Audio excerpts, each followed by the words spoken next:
Perkenalkan diri, nama lengkap saya Venansia Angela Jemamu, kelas 03 PPKE 002, Fakultas Keguruan dan Ilmu Pendidikan. Tugas ini dibuat untuk memenuhi tugas akhir pada mata kuliah pengembangan bahan ajar dan media pembelajaran yang diampu oleh Ibu Suwastri SPD MH.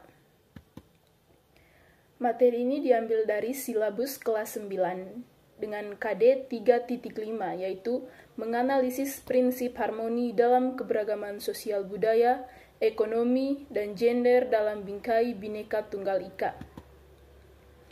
Audiensnya siswa, condition, setelah berdiskusi tentang permasalahan keberagaman masyarakat Indonesia, behavior menjelaskan, Dirji, prinsip harmoni dalam keberagaman sosial budaya, ekonomi, dan gender dalam bingkai Bhinneka Tunggal Ika.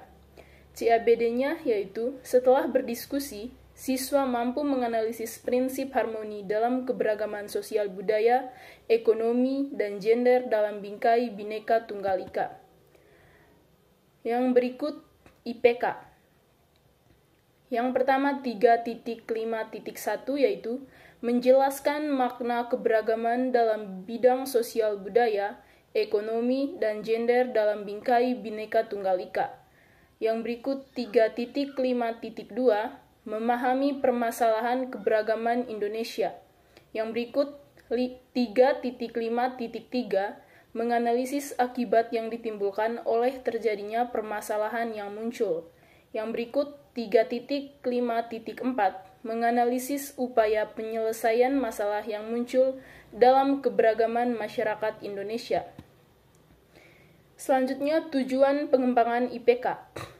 Yang pertama, 3.5.1, yaitu siswa mampu menjelaskan keberagaman dalam bidang sosial budaya, ekonomi, dan gender dalam bingkai Bhinneka Tunggal Ika. Yang berikut 3.5.2, siswa mampu memahami permasalahan keberagaman Indonesia. Yang berikut 3.5.3, yaitu siswa mampu menganalisis akibat yang ditimbulkan oleh terjadinya permasalahan yang muncul. 3.5.4, yaitu siswa mampu menyelesaikan masalah yang muncul dalam keberagaman masyarakat Indonesia. Topik yang akan kita bahas pada materi ini adalah makna keberagaman dalam bidang sosial budaya, ekonomi, dan gender dalam bingkai Bhinneka Tunggal Ika. Seperti yang kita ketahui teman-teman bahwa kondisi wilayah Indonesia memiliki keberagaman suku bangsa, agama, ras, serta perbedaan golongan dalam masyarakat. Keanekaragaman tersebut merupakan kekayaan bangsa Indonesia yang perlu dilestarikan untuk memperkuat kejayaan dan keunggulan bangsa. Terdapat berbagai keragaman yang dapat ditemukan pada masyarakat Indonesia. Keberagaman tersebut mencakup keberagaman sosial budaya, ekonomi, serta gender pada masyarakat.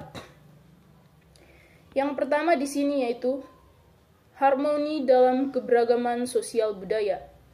Keadaan sosial budaya pada masyarakat Indonesia yaitu beraneka ragam. Maka dari itu diperlukan adanya harmonisasi dalam masyarakat. Terciptanya paduan keselarasan, saling menghormati, menyayangi, serta menyelaraskan segala macam perbedaan secara ikhlas dan alamiah di lingkungan sosial budaya. Kehidupan masyarakat Indonesia yang berasal dari latar belakang yang beragam suku, budaya, agama, tradisi, pendidikan, ekonomi, dan sebagainya merupakan kodrat yang harus diterima oleh bangsa Indonesia.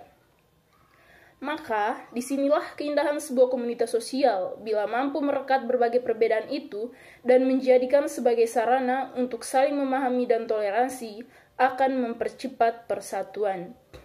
Kekayaan bangsa Indonesia juga tampak dari keanekaragaman budaya daerahnya yang memiliki ciri khas masing-masing, berupa alat musik tradisional, senjata tradisional, rumah adat, lagu daerah, kerajinan tradisional, pakaian adat, bahasa daerah, makanan tradisional, dan lain-lain yang akan terasa harmoninya jika diselenggarakan festival budaya daerah. Yang kedua yaitu harmoni dalam keberagaman ekonomi.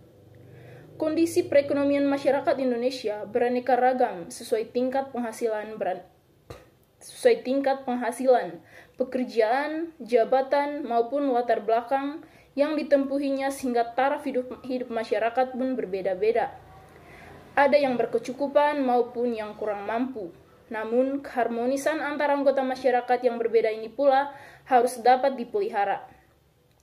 Keadaan masyarakat yang mengalami kemiskinan serta tidak memenuhi kebutuhan hidupnya meliputi makanan, pakaian, tempat tinggal, pendidikan, dan kesehatan merupakan akibat berkurangnya pendapatan masyarakat.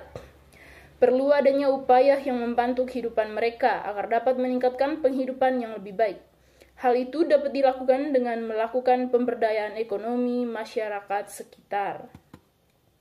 Dan yang terakhir teman-teman, yaitu keberagaman gender dalam masyarakat. Gender merupakan suatu sifat yang melekat pada laki-laki dan perempuan. Gender menunjukkan pembagian peran, kedudukan, dan tugas antara laki-laki dan perempuan berdasarkan ciri-ciri sifat yang dimilikinya.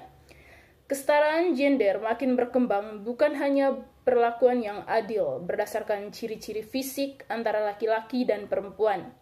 Sekarang ini, banyak kaum perempuan yang menduduki jabatan penting di instansi pemerintah maupun swasta. Begitu juga dengan profesi yang dulunya hanya bisa dilakukan oleh laki-laki, tetapi sekarang banyak dilakukan oleh wanita. Dengan demikian, apapun profesi, kedudukan, atau jabatan di masyarakat, baik laki-laki maupun perempuan, memiliki kesempatan yang sama untuk berperan dalam kehidupan sosial budaya, ekonomi, politik, pertahanan, dan keamanan sesuai dengan kemampuan masing-masing. Baik teman-teman, demikian materi yang dapat saya sampaikan pada kesempatan ini. Kurang lebihnya saya mohon maaf. Demikian dan terima kasih.